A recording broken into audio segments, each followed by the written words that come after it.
Let's talk yellow 2.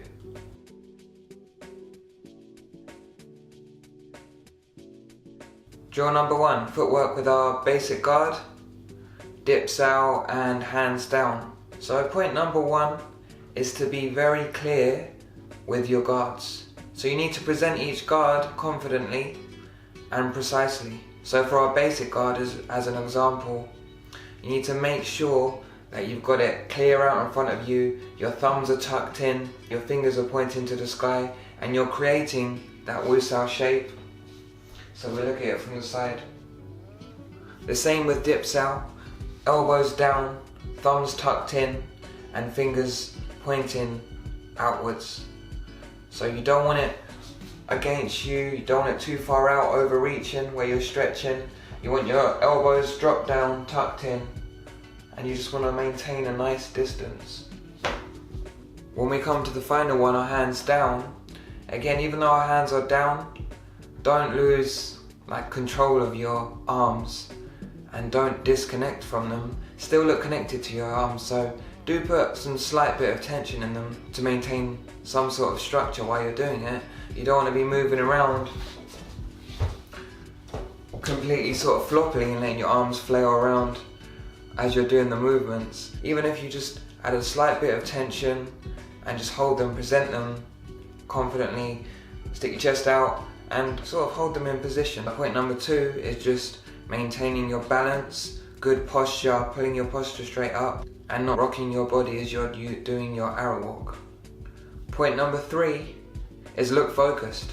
So when you're doing it, you don't want to kind of be looking around, you don't want to lose focus on what you're doing.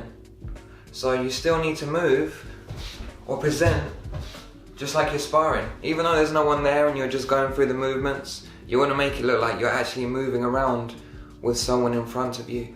And this is really important because it makes the drill come alive and it makes it look like how it's actually going to work.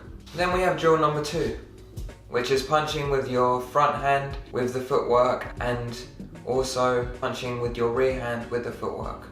Point number 1, make sure when you're striking there's a clear definition in the end of the strike. So sometimes when people are doing it, they kind of arrow walk and then they just kind of throw their arm out. There needs to be a clear structure and finish point of your strike. So when you move forward, there should be, you should have the energy in it, striking out. And the same with the rear hand.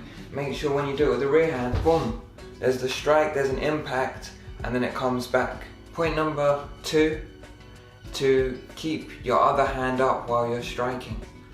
So make sure it's covering the space and there's not gaps. So for example, when you do the front punch, which is your jab, you need to make sure this rear hand is up covering the space.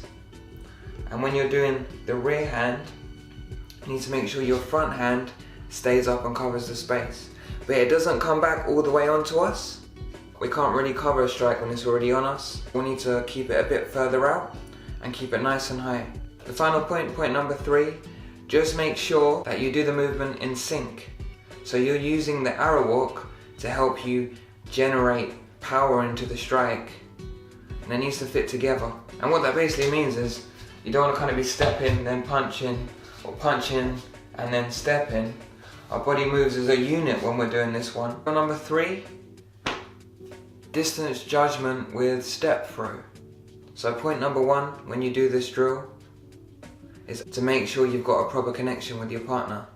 Because this is a distance judgment drill based on feeling as well, not just your eyesight, you need to make sure that you've got a good connection with your partner. If you're too loose and you haven't got a connection, you won't feel them move away. If you're too rigid as well, again, you won't react quick enough because they'll move. You need to find the right balance. Point number 2, maintain your hips and your shoulders in the same position the whole time.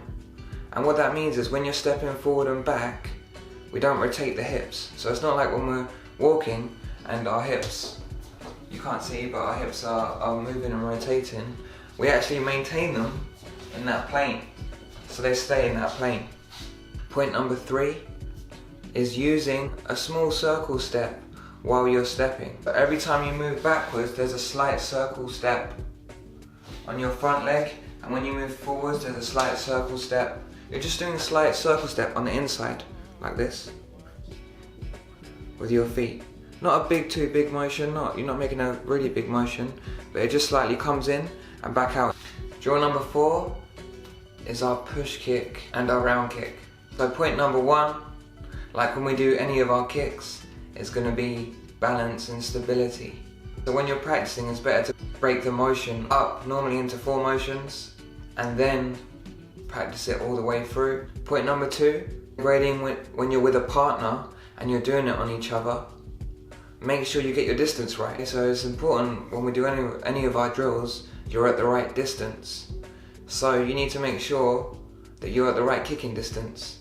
When people are getting the wrong distance and they feel awkward or they feel either too close or too far away, you need to make sure at the beginning that you're in the right distance, and adjust accordingly as well. If you feel a bit out of distance, you might need to move in a little bit. If you feel a bit close, move out a little bit. Point number 3, keep your guard up while you're kicking. Okay, so you need to keep your hands up while you do your push kick or while you're doing your round kick. Just keep your hands up. Just cover if anything comes in, but keep your hands up, don't kick and drop your hands. So when we're doing our kicks, we need to keep our hands up. And that's our yellow 2 grading.